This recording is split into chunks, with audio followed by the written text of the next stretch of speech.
All right. Good evening, everybody. This is Scott Reed with Duck Sports Authority on Flock Talk, the podcast, joined as always by Drew Davis. Drew, how you doing tonight? I'm doing good. How about you, Scott? Doing very well. A little tired from the dog walking. We talked about that off screen, but we will wish Lee well tonight. He is out with the flu and didn't feel like he could contribute very well when he's down with the flu, so he's not joining us tonight. So it's just Drew and I, and we are going to jump in and talk about the Maryland game. And I put this header as struggles with Maryland, and I put struggles in parentheses for a reason. Is it really a struggle when you win by 21 points? No. Was it a struggle at points in the game? There were some points where there were some struggles where Oregon was allowing Maryland to hang a little bit closer than they should have, despite, in my opinion, dominating. If you looked at the stats, Billy Edwards came in averaging over 300 yards per game passing, and he had 206, I believe. So it's not like they were doing what they wanted to do all game long. They weren't running the ball down Oregon's throat. They weren't passing the ball everywhere and making big plays. They were having problems getting stuff down the field. It's just that Oregon couldn't really get some conversions when they needed to and didn't score as much early as they have been. So it took them a little longer to put away Maryland to the point where it was a 21-point win. But you look back at it, Dylan Gabriel didn't have his best game, 183 yards passing. The Ducks ran the ball well. They did everything else well. It was just one of those games where I said it in a piece over the weekend that I thought what I saw was a little bit of a psychological problem that happens when people are chasing records. These things affect us.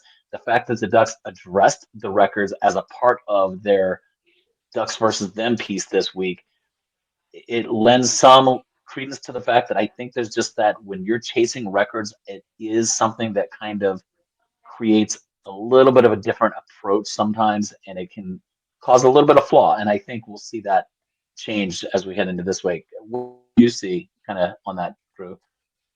Yeah, I'll say the same thing as you. I saw a little bit of pressing, but like with Tez being out, I think they're still struggling to really find somebody to get the ball to, somebody to do the similar things that he does. And like we talked about earlier, nobody's going to do the things that he does. I remember towards the end of the first half, they said, Dylan Gabriel at one point had 5 incompletions, but they were all drops. And so that's big. Those are third down conversions. Those are first downs to keep the drive going. And they did a good job on the ground. They usually always do a good job running the ball. But like you said, they just couldn't put them away. And then in the second half, I've been talking about them starting slow in the second half, and they had two three and outs coming out of halftime, which isn't good. The thing that saved them was the fake punt that it got into Jordan Birch's hands. By the way, get out of the way when that dude has the ball, and that ended up letting them come down and get that score for Dylan Gabriel to go into the record books. But it's those types of things that you look for from great teams, people that can come out and not put the game away because it's too early to put the game away in the second half, but put it a little bit more out of reach so the other team has to start pressing. And it's one of the things that I thought about during the game is in 2010, the struggle game was Cal, and that was a 13-10 game. That was a struggle. That was a tough game. This one, there were some issues at times. And the one thing I'll say about Jordan Birch, I watched his interception return when he was in South Carolina. I knew that dude could move for his size because he did it there in that interception return. He looked like a 240-pound fullback, and that's how he sort of ran when he had that ball. There were people who commented that they thought it looked like Trayshawn Holden. When you watch it on replay, you can see the size difference, you can see the leg size, you can see the bulk on Birch, but he moves really well for an almost 300-pound guy. And I don't want to be the guy that would have had to tackle him in the defensive backfield on that fake punt. That could not have been fun. I would have been wanting to grab from behind. I'll take the horse collar tackle. I'll take that penalty because you know what? I don't want to get under that guy's thighs. He's going to cause a concussion when he hits me with his knees. So he did a good job. And I thought, that was a good energy boost. I think that was something that they needed, something to boost energy in a way that if you just run your regular offense, sometimes you can't get the energy boost coming out of halftime, especially if you've got a big lead and it feels like you've got the game in hand already. How do you get that energy going in that second half? Something like that gets the energy going. Giving the ball to a lineman in, let's say, as a full lined up as a fullback, those are the kind of things sometimes that get the offense excited. The pass to Janoris Wilson, followed by the 2-point conversion to Josh Connolly Jr. Those are the kinds of things that make an offense in the third quarter say, hey, we can be excited about this even when there's a lead or even when we feel like we have this game in hand. And I thought it was creative. They ran 3 or 4 creative plays in a row. It was interesting to watch it all of a sudden at once to get put on tape in that situation. But I did like the way they responded in the second half, especially the fourth quarter, to kind of put that game away. You see it on the scoreboard, 21-point win. You don't think it's a big deal. And I thought the team learned a lot in that game just from that middle point where they weren't quite handling as much as they wanted to. Yeah, I agree. And then just piggybacking off of that, Oregon is the sixth fewest penalized team in the Big Ten, which pushed them, sixth. And so they do great at, just having 5 penalties a game. This game they had 12 for 95. And so that talks about a little bit of the sloppy play. But that's also you have two NFL receivers on the other side of the ball that were doing really well. You have penalties on special teams, penalties on offense. You have a face mask on a sack. You have a defensive holding. You have a pass interference that allows them to get a touchdown.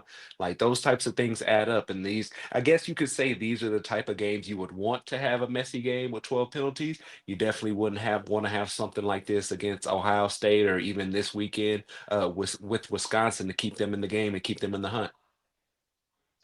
Yeah, that's definitely true. I think, and we'll use that to segue right into talking about the Wisconsin game this week. I think we'll see the penalties clean up. I know there's a lot of deals made about the boxing gloves on the defensive backs this week in practice. I don't know if you heard that, but that was something they did this week in practice. That only stops a little bit of it. You still use forearms and you can still extend your arm. And I think that's one of the things is that extension is always the thing that's going to catch a DB when he's trying to make that cover. He extends that arm a little bit, he puts it out, and he does that thing. It's what happened for Oregon's favor against Ohio State. He extended too much when he had that strong contact, but it will stop them from the grabbing. That's the biggest thing. It's so easy to just grab, and sometimes when you grab, it is easy for the refs to see, and it makes it a big play. It doesn't have to be there, especially when you've got them stopped and suddenly they get another play because it extends the drive. I think you're going to see a lot of clean from that. For me, the key for Oregon against Wisconsin is really simple. Wisconsin, you would think they have a great run defense given their history. Right now, they're giving up 179 yards per game. I'll use sack adjusted numbers, not this doesn't include sacks. So 179 yards per game, sack adjusted for 4.9 yards per carry. If the Ducks want to win the game, that's the simple thing is run the ball because I think Wisconsin's going to try to slow down the game by running the ball themselves. Braden Locke, he's thrown 8 interceptions to 8 touchdowns. He's not gone a game without at least one turnover. And I think they're going to try to minimize that in this game. They're not going to try to throw a ton against Oregon. They're going to do it as needed. They're going to try to get to third and shorts and control the clock and see if they can make quick passes, things like that to help him out. And it's going to be that game. But I think at the end of the day, Oregon has far too many offensive weapons. Even without Tez Johnson, there's just too many weapons on that offense to really expect Wisconsin to hold them below 30 points, which I don't see happening. The weather is not going to help. It's going to be perfect for football, so it's not going to help Wisconsin like some thought it might when they saw this circle on the calendar mid-November in Wisconsin. Are we going to see snow? No, it's supposed to be actually nicer there than it's been here all week. So I don't see a ton on their team that would preclude Oregon from winning this game comfortably. I think I put 34-17. What do you kind of see from Wisconsin so far? And like you said, anytime you have a quarterback coming in the game that has the same number of touchdowns as interceptions, knowing that their quarterback got hurt earlier this year, Tyler Van Dyke, so they're playing with their second string quarterback, I think, maybe might be third, but second. And you don't want to put too much on him. And so, like you said, he's probably had a turnover in every game up to now. And so they want to do some things like run the ball. The great thing is Oregon has a great run defense. They allowed 83 yards last week against Maryland, which was fantastic, which was great. And they ran the ball, I think, upwards of 34 times. So the defense is going to be dominant, and like we talk about, you just want the offense to jump on them early. If you jump on them early, then they can't bleed the clock and run the ball and kind of try to get in and out of there. They have to throw it a little bit more, which means that they're going to make some mistakes, which means we'll capitalize. And I always talk about this: get the younger guys and the second and third string guys on the field earlier. And the way you do that is by getting a big lead to the point where you know it's insurmountable. And so that's what I'll be rooting for this weekend, is just to the game to be in hand by the second quarter. Maybe the offense comes out and has, or the ones come out and have one or two more drives in the third, and then after that you rest up to that going into the bye week. Yeah, and a lot of people talked about, Wisconsin went on a three-game winning streak, but it was against Purdue and Northwestern, and I can't remember the third team. So it's not like they were out there beating Nebraska and Illinois and Iowa. They were feeding off of the true bottom of the conference. So it's not something when they've played good teams, they played Iowa, they lost 42 to 10 and they gave up 329 yards rushing. I know that was 2 weeks ago. I don't expect it to be that bad this week. I expect them to clean up some things that were causing them problems against Iowa, but they're going to face similar issues because Noah Whittington and Jordan James are really good as running backs, and I don't see them really being able to contain them. I know there's conversation about Jordan James being injured. I'll tell everybody here. I put it in every article I've written this week. I rewatched the second half. Jordan James ran the ball on second down. He got up smiling, walked back, went back for the third down play. This is on the first possession of the second half, and Dylan Gabriel ran it, and he missed a block, and then walked off the field with no problems. I don't see an injury unless something happened I didn't see sometime after that. So I don't know how much of that is coach speak and how much of that is gamesmanship. I didn't see an injury on the field. I didn't see a reason to be concerned. I still see a lot of load management happening because 8 straight weeks. They talk about it this week that it's not a big deal. They didn't even realize it was 8 straight weeks, but it takes a toll. And Dan Lanning knew this before the season because he talked a lot in the preseason at media day. He talked a lot about getting other people in for plays because you don't want to wear down your starters. He talked about that. I see that happening here, and with Noah Whittington getting better and better each week, there's no reason to put 23 carries every single game on Jordan James. If you can get out with Jordan having 7 carries and with Noah Whittington having 13, that's a good day. And I think that is a win in a lot of ways for Oregon, especially they get through this game, they get a bye week, and then they kind of get a couple of weeks to get healthy before the Washington game. So that's kind of what I see from Oregon this week. And I agree with that. I was talking about Jordan James. I was like, his second half load has been really low, but I'm not complaining about that. You look at a game like Ohio State where he had, 23 or 25 carries or something like that. Those are the games you want him for. So you don't want him getting hurt out here on a 2-yard run or anything like that. But you also have another good running back there. And so to use him and to be equally as effective is good for the whole team.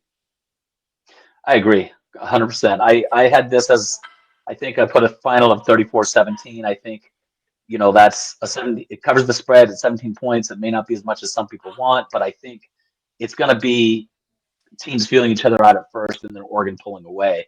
So that's kind of where I see with my final score. Do you have a thought on final score? I would say final score. I haven't really given it much thought, but I think we can touch the 40s. I would say it's going to be 40 to 14. I think they're going to find the Nice. end zone a couple times, only because they're going to have the ball and they're going to be put in that position to have to throw. And I think you just know, just garbage time, they'll get some points. But I'll say 40 to Yeah. 14. I'm always conservative, so I like it when I'm wrong on my conservative approach. Remember, I still picked Oregon to lose to Ohio State the first time, so I like being wrong in those cases. Let's talk a little bit about some recruiting. I want to talk first about Chris Henry. I know Chris Henry Jr. I know a lot of people know who he is, but I want to talk about it because this is a guy who, as a five-star elite wide receiver, and I'm going to show you a little bit about him right here. Okay, five-star receiver. I know he's committed to Ohio State. He is originally from the area and he moved to California and he's been playing at Mater Dei and he has been to Eugene multiple times since transferring down there. I know there are people close to him that really want him to be part of Oregon. There's a lot of people who think that's the best place for him given all the things that have happened in his life and in his past and with the future, what they think is the best place for him to develop as a football player and as a human. There's a lot of people close to him that want it to be Oregon. There are a lot of people that play with him that are recruiting him to Oregon. So he's going to continue to be recruited.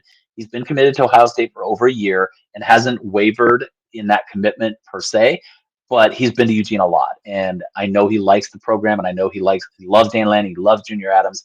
This is somebody to keep an eye on. And I'm going to show, if I can get this to show up here, I want to show just some of his highlights, because if you haven't watched his highlights play, I think people should. And I think people should be excited about what he could bring to the table if he were to flip, because this is a guy who is maybe not quite a Jeremiah Smith, but I think he's really close to being that kind of a player. He's 6'5". He is currently around 200 pounds, and he's got the kind of speed you don't see normally from a 6'5" guy. So we're gonna put this up here and play it, and I'll turn off my alarm. He does not move like somebody who's 6'5". So one of the things you're going to see is he's got great lateral movement. He's got great quickness. He's a better version of a Troy Franklin as far as he's got the speed, he's got the lateral moves, he's got everything you want from a wide receiver. And he's going to be somebody that if Oregon gets him and they can team him up with DeCorian Moore and Dallas Wilson and Cooper Perry, and people forget a kid named Gatlin Bear that is on his mission right now. There's a lot of wide receiver talent out there, and this would just be kind of a cherry on top for, he's a 2026 guy. He'd be able to kind of really set the tone for that class if the Ducks can get into flip. I think there's a chance here. This isn't one of those things where you say, hey, he has no chance. He's not going to flip. He's going to stick with Ohio State. There's a chance. The people close to him want him here. A lot of friends that he plays with want him in Eugene. So I think this is somebody to keep an eye on.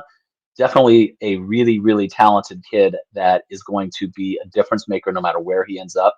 I don't think this is somebody that is overrated at all. Everything I see from him is elite talent. And I'll let people watch a little bit more, because this guy is just, everything he does is good. He's a smart football guy too. He knows the game. He's not just a raw physical freak. He knows the game well, and he makes plays, and he understands what he's doing with leverage and position, things like that. Always a high school receiver can improve their technique, but you see some of the things he can do with vision, with lateral quickness, the hip moves. I really love just everything he can do for an offense. But that's a great throw. That was a great throw because it split two defensive backs. All That right, we'll get always off of that helps. one. Yes, if you can have a great throw, and he plays at a pretty good talented team at Mater Dei, so they're going to be able to do things that other schools might not be able to. And if people don't know, his dad was Chris Henry Sr., played for the Bengals, was a really, really talented receiver. And I think, it's a tragic ending for his dad, but I think this is just one of those kids that is going to be special at the next level. And it's somebody that if you don't watch a lot of recruiting, this is somebody you should know about. Look at that. There's three people over there. He's special. And so, it's one of those things that I'm going to stop that. We're going to kind of talk a little bit. Just one of those guys that I really wanted to talk about this week, because I like featuring at least one recruit every week on a recruiting segment, just so we can talk about how good they are.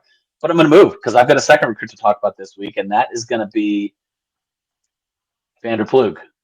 And that is the tight end that flipped from Washington this past week to Oregon. I think anybody who read the site knew he was going to flip at some point. We talked about it a lot. He was at the Ohio State game, and he came back for Illinois with his parents, because he wanted his parents to kind of feel the same things he did and make sure that it wasn't just him feeling great about a visit. Go home, you visit with your parents, you make sure everything feels right, and you come back. And I think we can watch some of his highlights as well. I've got those queued up here. Let me share the screen again and show those highlights. I think this is something, and the reason that's important is Oregon does not have a tight end in this class. They lose Terrence Ferguson and Patrick Herbert after this year, and that leaves them with Roger Piaga and Kenyon Sadiq next year. So this is somebody who, as a tight end, is going to be an important piece in the future. He's also still working to recruit some other guys. He's working to recruit Andrew Olish, who's currently committed to Michigan. You can see he's 6'6", 220 pounds, so they can line him kind of outside, inside. He's real versatile in that way. And if people don't know, I'm going to tell you a little bit about what I know about him. He has a background in basketball. He played basketball for most of his life. His family is a huge basketball family as well. Both of his parents played collegiately at an NAIA school named Biola. His grandfather also played at a small Christian college at Westmont, and the family is steeped in basketball with a long history of coaching at various levels collegiately. He kind of decided to switch to football, and when he did, it was a surprise to his family. But I can tell you that they're really supportive. One of his coaches at his high school in Troy, California, was a high school friend of Spencer Webb, and that's kind of where the communication started about this is something that if you enjoy it, you should go ahead and make that move. It's not something that you should be afraid of. And I think that kind of support, and I know his family is really supportive. You can see, he does a lot of things really well, and he's got that basketball talent. He's got that basketball background, which is going to help him with a lot of little things in this game. I think when he's looking at boxing people out. Zach Ertz, right? That's Zach Ertz caught a touchdown that he didn't really catch, but we'll not go into that because he understood his body and how to block people out. But he was really good because of that as well. And I think I'm not going to say Vander Plug's at that level yet, but I think we see a kid that is going to be a potentially special player, and it's an important piece for the 2025 class. I know they wanted a tight end. Doesn't stop him from pursuing Lincoln Cure still or trying to get him out for Washington. Doesn't prevent them from still trying to get Andrew Olish, who is, like I said, currently committed to Michigan State. That one seems like a little bit of a longer shot because he's also looking at Notre Dame and Penn State and some other schools closer to home. But I think this is a key piece and somebody who is really just starting to see what he can do at this level playing football because he just doesn't have the same breadth of experience in the game as some of these other guys that have been doing this for 10 or 15 years. See anything you like there? Yeah, it goes up. Like one thing about the basketball players when they come over to football, they know how to go up and high point the ball, get it at its highest point. Like you said, if we're gonna bring him in for tight end, he's a little small right now. We need to put some weight on him. But I know some other great tight ends who are great basketball players, a la Ed Dixon, who just was just good and can catch the ball, had nice soft hands. And so there's just something about it when you get a tight end who's played basketball, who's athletic, and there's just a different feel from them. And like you said, we need to replenish that room. And I'm just glad to get another recruit and another duck that just looks comes off the screen like he's doing. I think you said something really important there that we forget about when we talk about basketball players, and that's the soft hands. I think we forget how good basketball players have to be with soft hands to catch passes. It's different catching a pass at the high school level and catching in basketball than catching a football, but the soft hand stays the same. And people don't think about that with basketball players, but I do, and I think you realize how good they are with their hands once you see them move on to football and you say, wow, how does he catch so naturally? Because he certainly hasn't done the pass catching drills all his life like you would have done or like I would have done or some of these other guys that play wide receiver or tight end all their life. He's only been doing it for a short time and yet he's still got those pass catching skills. That's because he's still an athlete. And I think people it's one of the things I love about high school athletes that play other sports and don't specialize too early. The other sports help you develop as an athlete and do things that you might not be able to do if all you did was specialized. You might have a bunch of technique things down right for football, but maybe you don't have the soft hands. And maybe that's why you end up at safety instead of wide receiver. Or maybe you don't have the ability to use your body to kind of position yourself for those 50-50 balls. That's something you learn in basketball that you can try to learn it in football, but it's not the same because most plays you don't practice boxing up for 50-50 balls. You just run your plays or you run your drills, you do different things. But in basketball, that is the play, is boxing out and getting in position. And I think that's an incredibly important skill that a basketball player brings to this. And of course, he has height. You can't coach away the height. He's 6'7". He is 220 pounds. He does need to probably gain, I think, 15 to 20 pounds to be able to be an every down tight end. You're gonna want him to be at least 235. I would say 240, 245 is kind of where you get that perfect blend of can play inside or out still, but can block if he's playing inside. You don't want him to be too big because then they're not going to be able to play outside. So I think that's what I've got. I do want to talk, and I'm going to go into this, and people are going to hate me today. I don't care. I'm going to talk about the playoff bracket. And the reason for this is I heard Paul Feinbaum talking yesterday about Georgia getting hosed and why Penn State and Indiana don't belong where they are. Well, the first thing that you have to understand is there's two reasons that Penn State and Indiana are ahead of Georgia and why Georgia's at technically they're 12, but they're the 13th seed. And that's the first is real simple. Georgia has two losses. Indiana has zero. Penn State has one. That's just a reality that you can't take away. They lost, yes, to two really good teams, Alabama and Ole Miss.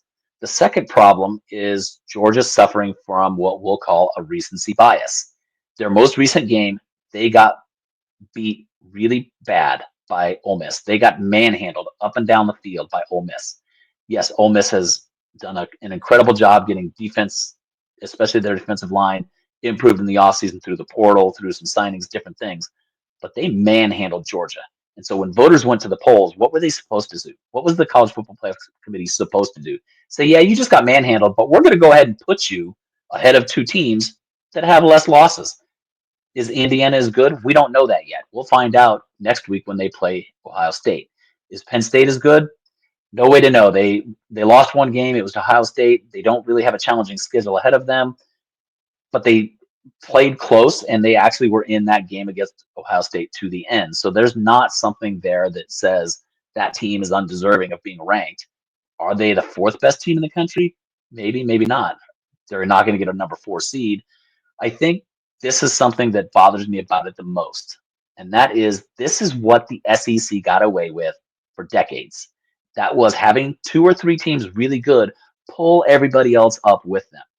And now that that's not happening, now that another conference is deep enough to have two or three good teams pull everybody else up with them and pull themselves to great position, it's bothering the people who have been in control of this game for 20 years. And that's something they're going to have to accept and get over because as we move forward with the college football playoffs in a 12-team format, we're going to see more of this. And no matter how many teams you include in a playoff format, there's going to be some teams left out. And that team is going to feel they have an argument to make that they shouldn't have been left out. That is always going to be the case. It's the case in the BCS. It was the case in the 14 playoff, and it's going to be the case in the 12-team playoff. And does a two-loss team that got manhandled by Ole Miss deserve to be in the top 12 right now? No, they don't. That's my opinion. I don't think Paul Feinbaum's going to watch this and argue with me because he's probably not going to see this, but that's my opinion at the point.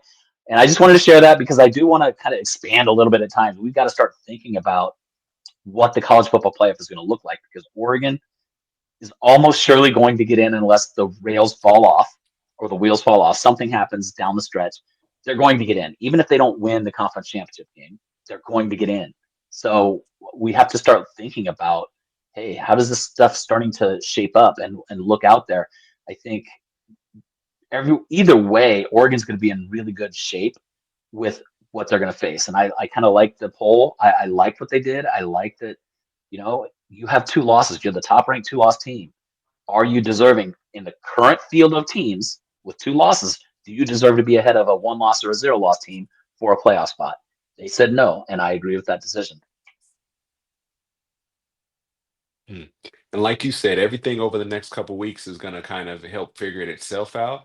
But just for this first go round, this is a good just indication of them saying, hey, the recency bias we've just seen, you guys just got your butt kicked last week. You guys got another tough game this week. So you guys can probably pop in here after this week against Tennessee. But for the most part, it's just saying, hey, here's what it is. And like you said, me looking on there and seeing what four Big Ten teams, three SEC teams. We knew what was going to happen when the conference realignment happened like this because you got better teams in some more significant conferences, and now it's just not all about the SEC. Now they got to pay attention to the Big Ten as well because there are some great teams around the country, and we know sometimes the SEC can cannibalize itself as well. And the Big Ten has cannibalized itself in everything below the top 4 teams. Illinois has been cannibalized by playing some really good teams. Nebraska's played some really good teams. They've been cannibalized. I won't say USC has been cannibalized. They cannibalized themselves because they played poorly and they kind of deserve to be where they're at. They've not played well down the stretch in games. They've earned their losses. This wasn't being cannibalized by better teams. They lost to Maryland. That's on them. That's not on Big Ten cannibalizing. They should have won some of those games and they didn't, and that is on their coach. They can be upset as much as they want. He can talk about, well, 3 or 4 plays and we'd be undefeated. Oh, great, but you didn't make those plays, so you're not undefeated. So it doesn't matter how close you are to being undefeated. You have to make those plays. Ohio State can say the same thing right now. One more second and they'd be undefeated, but they didn't have one more second. So they're not undefeated. So they are going to have to, go through the gauntlet again. And I think the final piece on my thought is USC has lost a couple of recruits in the last week. And that is directly related not to winning or losing games. And you and I have talked about this before. Teams don't, or recruits don't decommit because a team loses a game. They decommit when they don't like the trajectory of the program. And right now, there's a trajectory that is not fitting, especially for the one that decommitted today, turned around and committed to Auburn as a cornerback who's from the East Coast. So it's not like this was a kid in their backyard who also decommitted and recommitted to Miami at the short after that. It's not about location. This is about kids not liking the trajectory and looking for a program that has a better trajectory. Auburn's lost as many games as USC, maybe more. I haven't looked at their record, and they were able to pick up a flip. Why? Because the kids are still believing that their trajectory is solid. I don't agree with that, but they still right now, Hugh Freeze he's in his grace period with Auburn right now because they don't want to go back to another Brian Harsin. So they're going to give him a little bit of time to rebuild this program. And I think that trajectory still looks positive for them. So that's it. It bothers me when people say they flip because of a loss. That's not true. I think if you see a team lose, that's not why commits flip. It's always about where they think the trajectory of the program is and where they think they have the best fit. Even in the NIL era, that still matters. And I think that was just one of those things that is happening out there. And it's that season because we're now 3 weeks away from early signing day, and it's going to be a crazy 3 weeks. Be prepared for a lot of flips, a lot of surprises, and a lot of, Oregon might get us a good surprise or two between now and then. And in fact, I think they will. I think there's another flip coming. It's not a major 5-star, but it is a position of need, offensive line. I think there's a lot of stuff out there that's going to happen over the next 3 weeks, and it's going to be interesting to watch. But that's kind of my early message on what I think is going to happen as far as why these things are happening. Gotta love college football, right? Yes, it's that crazy season. You're going to start seeing coaches get fired. You're going to start seeing all kinds of, and that when that happens, then the decommits are really going to change things because the landscape will change once coaches are fired. Billy Napier got the vote of confidence, so I think he's safe, mainly because they can't afford his buyout. And that's something that schools around the country are facing is head coaches have such huge buyouts that you may not be able to afford to fire an underperforming head coach because you can't afford $50 million for his buyout and turn around and pay a buyout for the coach you want to hire, which now you're talking $100 million investment just to hire a new coach who may or may not be as successful. Because right now there's no guarantees out there in head coaching. So I think it's going to be an interesting time between now and early signing day. And then again, between December and final signing day, it's going to be some interesting stuff. Be some good stuff to see. All right. I think we will call this a day and we will get together again next week, hopefully talking about an Oregon win over Wisconsin and then how they're approaching the bye week. Sounds good. I appreciate you, Scott. All right. Thanks, Drew. I appreciate your time tonight. You too. Have a good one.